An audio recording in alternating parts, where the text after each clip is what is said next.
আইন শৃঙ্খলা কমিটি এটা ছিল কোর কমিটির মিটিং, কিন্তু এটা আইন শৃঙ্খলা কমিটির মিটিং না।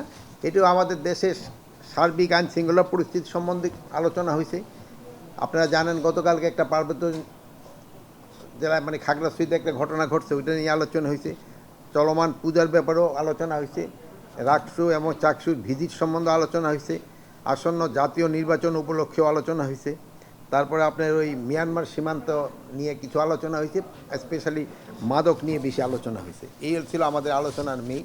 তা আপনারা জানেন এবার সারা দেশে পূজা মণ্ডপের সংখ্যা হলো 33,355টি। এটা গতবারের চেয়ে প্রায় 1,000-এর মতো নাকি বেশি। ওয়ালটন এখন দেশের সীমানা পেরিয়ে পৌঁছে গিয়েছে 50টিরও বেশি দেশে। ওয়ালটন, ঘরে ঘরে বিশ্বজুড়ে। দুর্গাপূজা উপলক্ষে 24শে সেপ্টেম্বর থেকে প্রতিটি পূজা মণ্ডপে আনসার সদস্যরা নিরাপত্তা রক্ষার দায়িত্বে পালন শুরু করে দিয়েছে এবং তারা এই 2রা অক্টোবর পর্যন্ত এই মোট 9 দিন ওখানে দায়িত্ব পালন করবেন। এবং এই দুর্গা পূজা নির্বিঘ্ন উদযাপনের জন্য সারা দেশে প্রায় এখানে লেখা আছে 1 লক্ষ সেনাবাহিনীর মতো সদস্য নিয়োজিত থাকবে।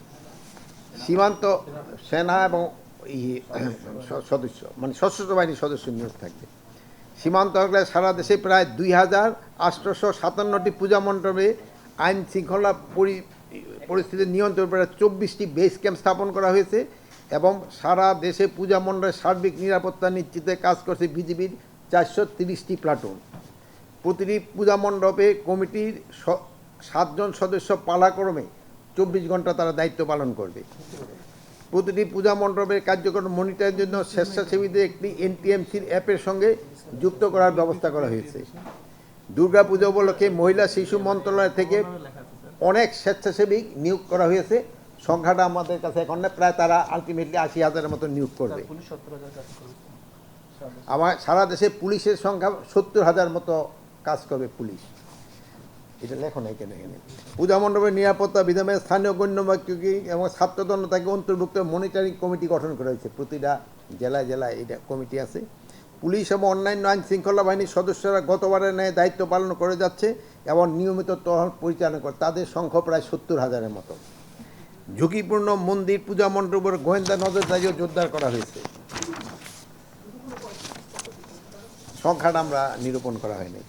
সামাজিক যোগাযোগ মাধ্যমে শারদীয় দুর্গাপূজাকে কেন্দ্র করে সাম্প্রদায়িক সম্প্রীতি বিনষ্ট করার লক্ষ্যে দুষ্কৃতিকারী ও গুজব সৃষ্টিকারীদের বিরুদ্ধে কঠোর আইনানুগ ব্যবস্থা গ্রহণ করা হবে। আপনারা জানেন অনেক জায়গায় কিন্তু গুজব ছড়ানো হচ্ছে। সেদিন যে আমি কালী মন্দির পরিদর্শনে করতে গেছিলাম, আপনারা হয়তো ছিলেন না, বাট যারা ছিলেন ওখানে দেখুন মন্দিরের যারা কমিটি প্রধান তারাই বলছে যে বিভিন্ন জায়গায় মানে এই গুজব ছড়ানো হচ্ছে এবং ওনারা ওই সব জায়গা ভিজিট করে দেখছে যে ওখানে কোনো কিছু হয় নাই, তারপরও গুজব রটানো হচ্ছে।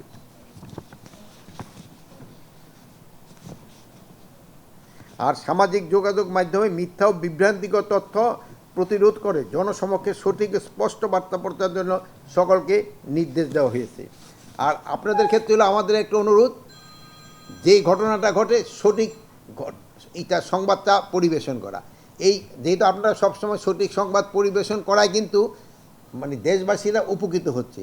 তা না হলে পার্শ্ববর্তী দেশ এবং ফ্যাসিস্টের কিছু দোষর সবসময় একটা মিথ্যা সংবাদ স্পেশালি ইউটিউব, ফেসবুক এগুলিতে দিয়ে দেয়।